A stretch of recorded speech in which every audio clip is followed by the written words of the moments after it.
নূহ আলাইহিস সালামের কাছে এক মা এক বাচ্চাকে কোলে নিয়ে আসছে। কাকে? বাচ্চাকে কোলে নিয়ে এসে নূহ আলাইহিস সালামকে বলে, ইয়া নবী আল্লাহ নূহ উদউ আল্লাহ আলা, আমার বাচ্চাটার জন্য একটু দোয়া করেন যাতে আল্লাহ তার হায়াত বাড়ায় দেয়। তো নূহ আলাইহিস সালাম বললেন, কাম আমরুহ, বয়স কত তোমার বাচ্চার? বলে সালাসু মিআ সানা, 300 বছর। কোলের বাচ্চার বয়স কত? অনেক হায়াত পেত তো।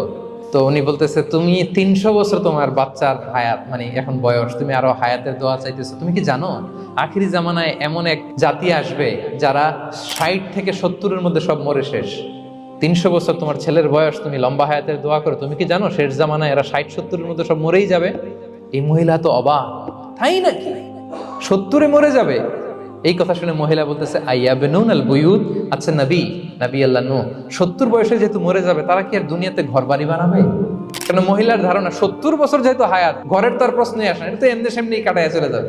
আজকে যদি আয়না দেখাইতে পারতাম ওই বুড়িরে